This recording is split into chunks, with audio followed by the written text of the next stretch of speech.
muitas pessoas estão falando que existe aí um sistema autoritário feito através do Supremo Tribunal Federal, sem entrar em muitos detalhes aqui. As pessoas se incomodam com isso, porque as pessoas que estão lá, que foram colocadas constitucionalmente, através de indicação do chefe do executivo, não representa um clamor popular, um voto, um escrutínio, qualquer coisa nesse sentido. E é muito difícil você ver uma pessoa que está lá porque alguém botou, querer mandar e desmandar numa nação que clama, por exemplo, por liberdade de expressão. Para mim, isso é muito visível. E aí é um poder que quer ser moderador sem ter esse direito, na minha humilde opinião. O que o senhor pensa sobre isso? Não, ele não é moderador de nada. Lembrando que o poder moderador era um poder passivo.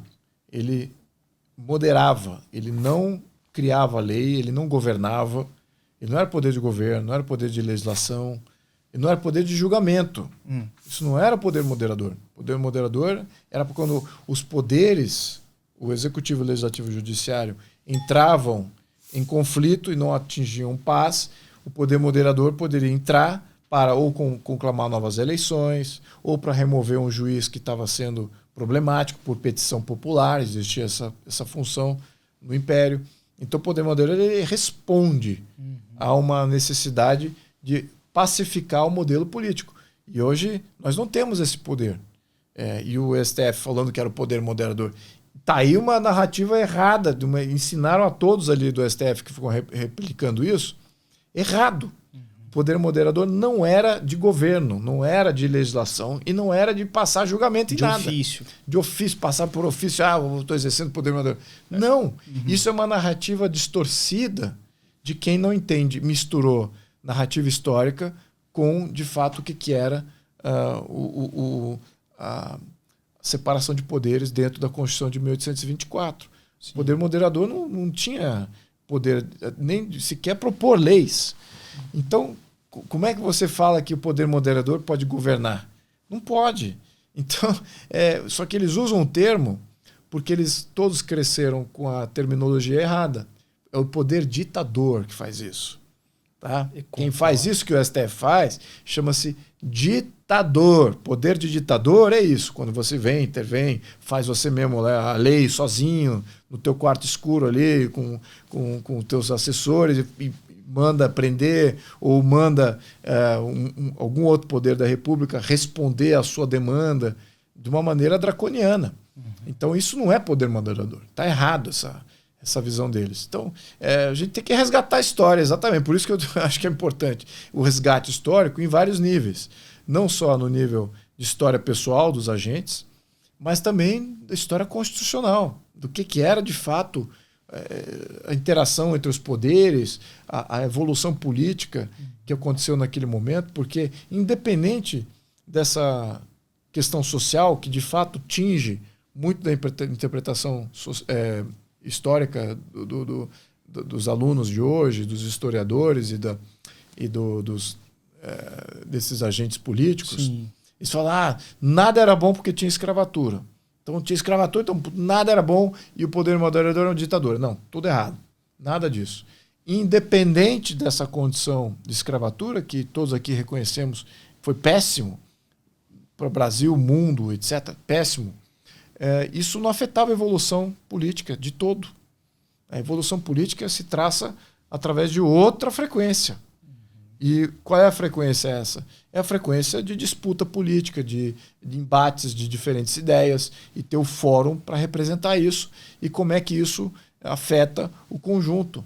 Então essa história está sufocada debaixo dessa a escravatura, então poder moderador, ditadura. Aí você deixa de entender como é que foi a evolução política de fato no país, que é um fio condutor da história, o real fio condutor da história.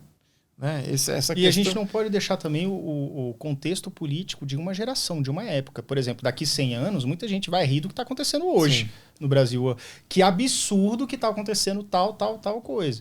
Assim como na escravatura era algo que era tolerado na época e hoje é completamente absurdo, sim, visto já há muitos anos. Hoje, a questão de escravatura teria pessoas preenchendo as ruas, mobilizando contra a escravatura, a favor da liberdade, de uma maneira efusiva. Na época não tinha nada disso. Como é que foi na época? Na época você tinha um movimento abolicionista que era contido a pequenos grupos. Era aristocrático também? Aristocrático também, mas não era exclusivo aristocrático. E haviam vários negros libertos que se transformaram numa aristocracia. Eles se transformaram em líderes de movimentos absolutistas, grandes escritores, políticos. Eles ascenderam socialmente.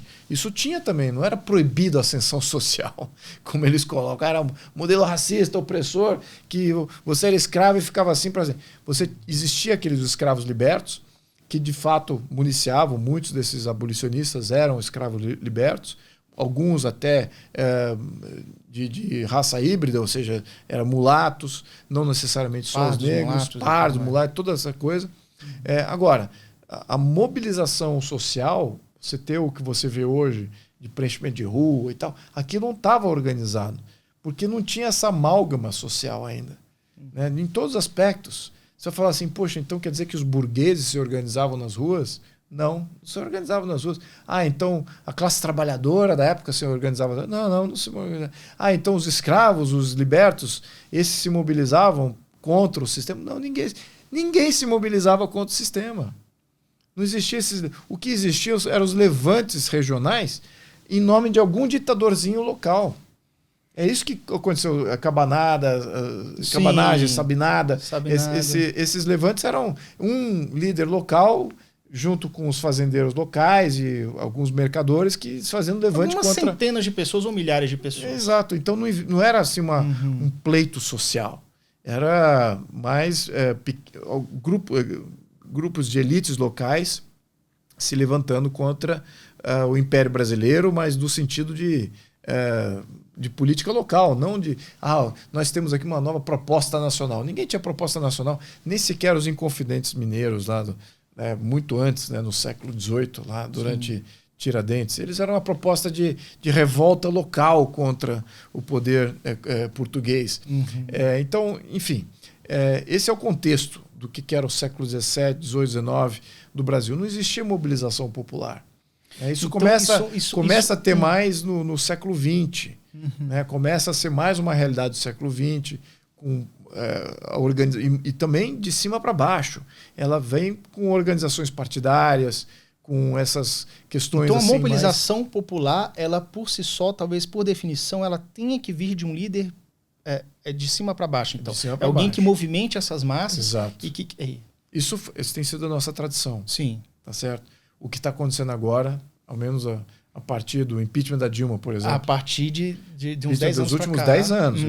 Isso é um marco importante, na minha opinião.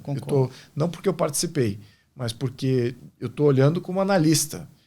Quando que você vê uma sociedade se levantando sem liderança clara? Tanto é que os partidos tentaram se juntar com bandeira. Nenhum partido era aceito. Nenhum partido era aceito. Aqui é a partidário. Todos os mobilizadores, nenhum deles tinha cargo público. E não permitiam que político nenhum subisse nos seus caminhões e fizesse palanque dos seus movimentos. Era puramente uma sociedade organizada. Isso é exatamente aquele aspecto que eu mencionei no início. É a nossa vez. É a nossa geração.